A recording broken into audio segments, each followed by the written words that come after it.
Hello everyone. In the last few lectures we were discussing about digital to analog converters, and in this lecture I will be explaining about analog to digital converters. That is a converter converting from an analog input to a digital output, as say some n-bit digital output. An analog to digital converter does the inversion function of digital to analog converter. Okay, and it converts an analog signal into its equivalent n-bit binary coded digital output. This n-bit number depends. We can choose the number of bit value, that is the number of output bits which will be used to represent the input quantity, input analog quantity. And the AD converter or the analog to digital converter accepts an analog input signal Vi. Here input is represented by Vi, and produces an output binary word B1, B2, B3, etc. Bn, where B1 is the most significant bit and Bn represents the least significant bit. And the only difference is that here we have two additional control pins. One is the start pin and the other one is the EOC pin, that is the end of conversion pin. Start pin is used to start the conversion process, and end of conversion EOC will be high once the conversion from analog to digital is done. So the start initiates the conversion, EOC announces when the conversion is complete. A symbolic representation of an n-bit converter, analog to digital converter, is shown here. So here Vi is the analog input, this is the analog to digital converter block ADC. Here you have the output B1, B2, B3, etc. Bn, where B1 is the MSB and Bn is the LSB, and it is represented by D. This D is the digital output, and this pin is the start pin by which we are giving the start command, and this pin is the end of conversion.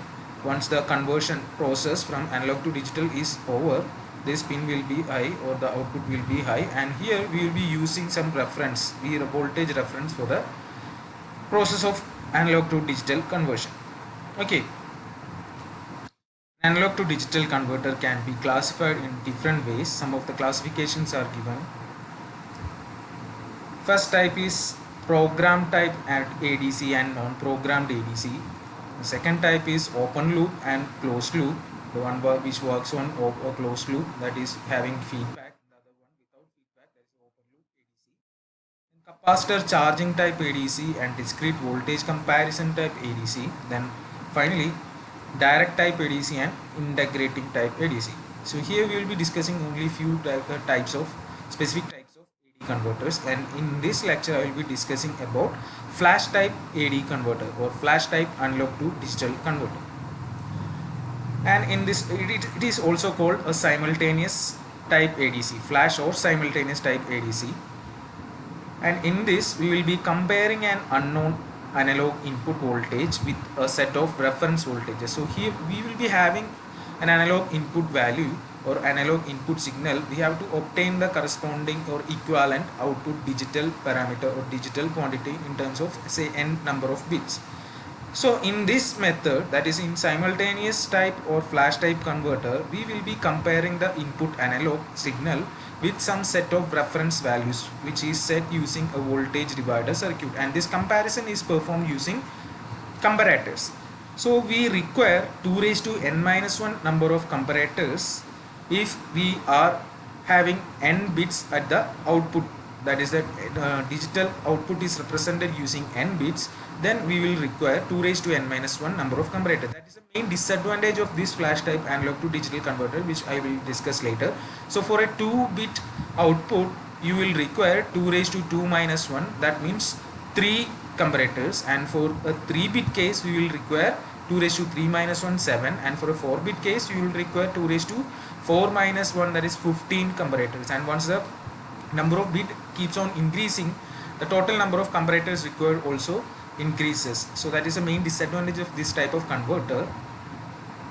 So already I have discussed, and for the understanding we can check the working of a 2-bit simultaneous flash type converter. So this is a circuit diagram or logic diagram of a 2-bit simultaneous type or flash type analog to digital converter.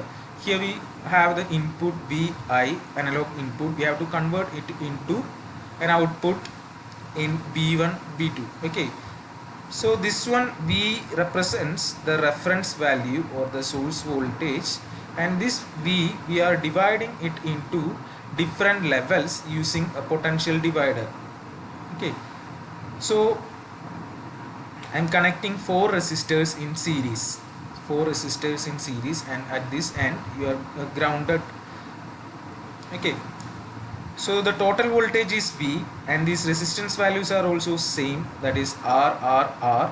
So here the voltage will be V by 4, and at this point it will be 2V by 4, this point it will be 3V by 4. Here we know that the maximum voltage, that is V.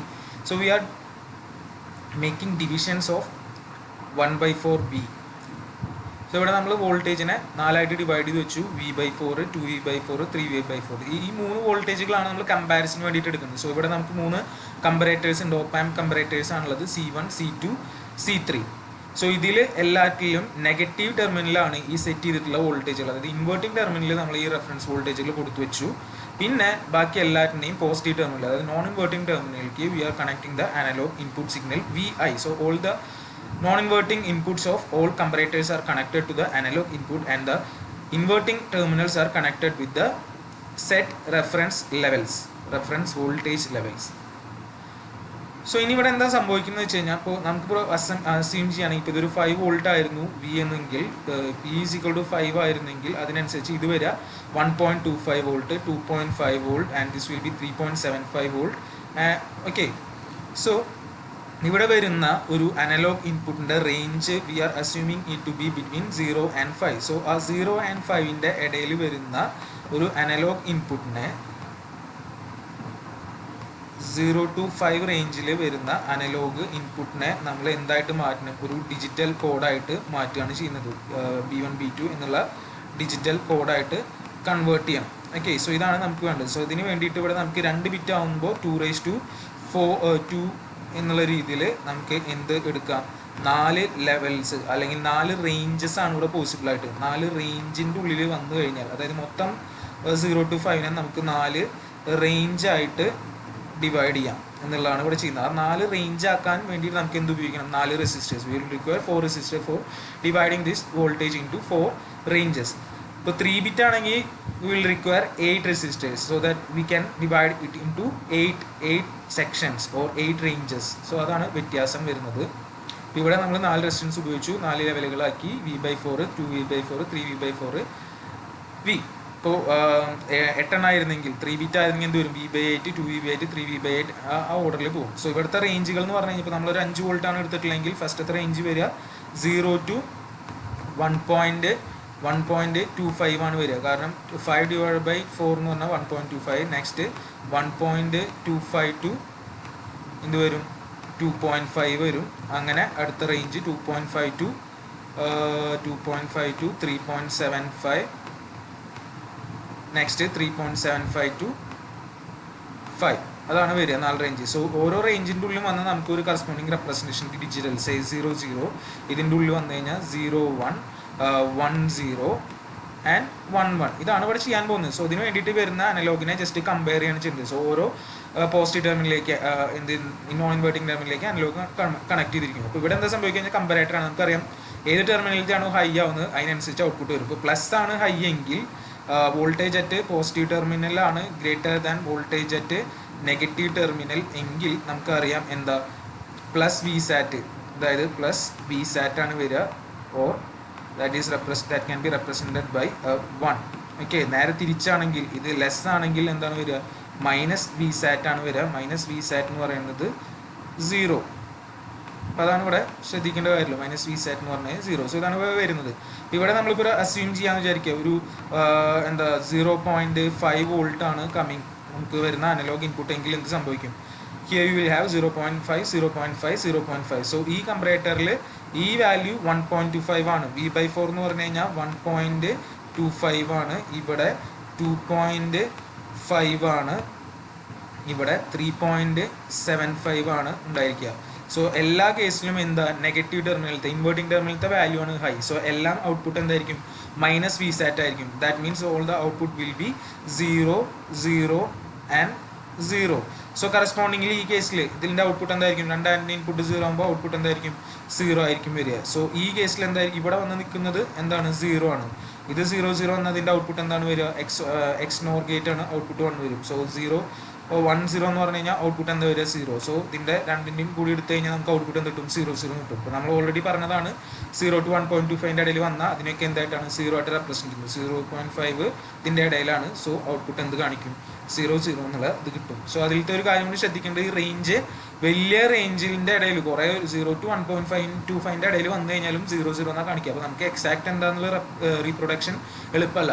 ഇത് എത്രത്തോണ്ടും ഈ range division കൂടുന്നു, അതായത് ബിറ്റിൻ്റെ representation bit value കൂടുമ്പോൾ, ഇപ്പോൾ 3 bit ആണെങ്കിൽ 8 റേഞ്ചിലേക്കാണ്, കുറച്ചും കൂടി നമുക്ക് ക്ലോസ് ആയിട്ട് പറയാം. 4 ബിറ്റ് ആകുമ്പോൾ കുറച്ചും കൂടി ക്ലോസ് ആക്കും. അപ്പോൾ ആക്യുറസി അല്ലെങ്കിൽ റെസൊല്യൂഷൻ കൂടണമെങ്കിൽ ബിറ്റ് വാല്യൂ കൂടണം. ഓക്കെ, അപ്പോൾ ഈ പോർഷൻ ആണ് ഇതിലത്തെ കോഡിംഗ് സർക്യൂട്ട് എന്ന് പറയുന്നത്. കമ്പറേറ്ററിൻ്റെ ഔട്ട്പുട്ട് എടുത്ത് അപ്പുറത്തേക്ക് ഇതാക്കുന്നതിന് കറക്റ്റായ ഓർഡറിൽ കൊണ്ടുവന്നതിന് കോഡിംഗ് സർക്യൂട്ട് എന്ന് പറയുന്നത്. സോ അതിൻ്റെ വർക്കിംഗ് ആണ് ഇവിടെ പറഞ്ഞിട്ടുള്ളത്. ഇപ്പോൾ ഓൾറെഡി പറഞ്ഞ കാര്യം തന്നെയാണ്. സോ വീണ്ടും എക്സ്പ്ലെയിൻ ചെയ്യുന്നില്ല. സോ ജസ്റ്റ് ആ പറഞ്ഞ കമ്പാരിസൺ ടേബിൾ ആണ്. 0ക്കും V/4 ഇടയിൽ വന്ന 0 0 0 0 ഓർഡർ ഇതാണ് കേട്ടോ, B2 B1 എന്നുള്ള ഓർഡറിലാണ്. സോ അത് നമ്മൾ ശ്രദ്ധിക്കുക. അവിടെ LSB MSB എഴുതിയിട്ടുള്ളതിൽ ഒരു ചെറിയ ഡിഫറൻസ് ഉണ്ട്. ഇതാണ് MSB മറ്റേത് LSB ആണ്. B2 B1 വേണം വായിക്കാൻ. വേറെ കോമ്പിനേഷൻ വേറെ എടുത്ത് ചെയ്ത് നോക്കി കഴിഞ്ഞാൽ കിട്ടുന്നതാണ്. ഇപ്പോൾ 3 ബിറ്റിൻ്റെ കേസിലാണ് നമുക്ക് എന്ത് വരും, 7 കമ്പറേറ്റേഴ്സ് വരും. അപ്പോൾ 7 കമ്പറേറ്റർ ഇവിടെ നമ്മൾ ഉപയോഗിക്കുന്നത്, പിന്നെ കോഡിംഗ് സർക്യൂട്ട് വലിയ കോംപ്ലക്സ് ആണ് ഇതിൽ ഉപയോഗിക്കുന്നത്. നമ്മൾ പ്രയോറിറ്റി എൻകോഡർ ആണ് ഇതിൽ കോഡറായിട്ട് ഉപയോഗിക്കുന്നത്. അതായത് നമ്മളതിനെ ജസ്റ്റ് 8 to 3 ആയിട്ട് കൺവേർട്ട് ചെയ്യാം. നമുക്ക് 8 കേസുകളാണ് വരിക. അപ്പോൾ അതിനെ 8 റേഞ്ചുകളാണല്ലോ. ആ 8 റേഞ്ചിൽ നമ്മൾ എന്തായിട്ട് 3 ബിറ്റ് ആയിട്ട് കൺവേർട്ട് ചെയ്യുന്നത്. അപ്പോൾ അതിന് വേണ്ടി നമ്മൾ പ്രയോറിറ്റി എൻകോഡറാണ് ഉപയോഗിക്കുന്നത് മാത്രം. നേരത്തെ പറഞ്ഞ പോലെ തന്നെ ഇവിടുത്തെ റേഞ്ചുകളും വരും. സോ ഈ റേഞ്ച് എഴുതാൻ എളുപ്പമാണ്. ആദ്യത്തെ ഫുള്ള് 0 ആയിരിക്കും, പിന്നെ ഇതിലെ ഫസ്റ്റത്തെ 1 പിന്നെ എല്ലാം 0, 2 1 2 ബാക്കി 0, 3 1 0. ആ രീതിയിൽ നമുക്ക് ഇത് എഴുതി പോകാം. ഇപ്പുറത്ത് പിന്നെ നിങ്ങൾക്ക് അറിയാം 0 to 7 വരെ ആ ഓർഡറിൽ എഴുതുന്നത് മാത്രം. സോ അതാണ് അതിൻ്റെ സർക്യൂട്ട് വരിക. 7 കമ്പറേറ്റേഴ്സ്, 8 റെസിസ്റ്റൻസ് വെച്ചിട്ട് നമ്മൾ ടോട്ടലിനെ B ആണെങ്കിൽ 1/8 2/8 3/8 ആ ഓർഡറിൽ ഡിവൈഡ് ചെയ്ത് കൊടുക്കുന്നു. അനലോഗ് ഇൻപുട്ട് എല്ലാറ്റിനെയും പോസിറ്റീവ് ടേമിലേക്ക് കണക്ട് ചെയ്യുന്നു. ഇവിടെ ഓരോ കമ്പറേറ്ററിൻ്റെ ഔട്ട്പുട്ട് വരുന്നു. അതൊരു കോഡിംഗ് സർക്യൂട്ടിൽ കൊടുത്ത് നമ്മൾ 3 ബിറ്റ് കണ്ടുപിടി. ഈ കോഡിംഗ് സർക്യൂട്ടാണ് നമ്മൾ എന്ത് വെച്ച് ചെയ്യുന്നത്, പ്രയോറിറ്റി എൻകോഡർ വെച്ചിട്ട് ചെയ്യുന്നത്. ഓക്കെ, അത് ഇതിലേക്ക് കൊടുക്കുമ്പോൾ നോട്ട് ചെയ്തിട്ടാണ് കൊടുക്കേണ്ടതെന്ന് മാത്രം. എല്ലാം ജസ്റ്റ് ഒരു നോട്ടും കൂടി ചെയ്തിട്ടാണ് കൊടുക്കുന്നത്. സോ ഇതിൻ്റെ അഡ്വാൻറ്റേജ് എന്ന് പറഞ്ഞു കഴിഞ്ഞാൽ സൈമിൾട്ടേനിയസ് ടൈപ്പ് വളരെ ഫാസ്റ്റസ്റ്റ് ആണ്. 100 നാനോ സെക്കൻഡ്സ് ഒക്കെ ഓർ ലെസ് ആണ് അതിൻ്റെ കൺവേർഷൻ ടൈം വരുന്നത്. കൺസ്ട്രക്ഷൻ സിമ്പിൾ ആണ്. പക്ഷേ disadvantage not suitable for AD conversion with more than 3 or 4 digital number of comparators are double for each bit added. So we will not use it for more than 4 bits. Okay, thank you. ഇത്രയാണ് ഇപ്പോൾ ഇതിൽ തൽക്കാലം പറയുന്നത്.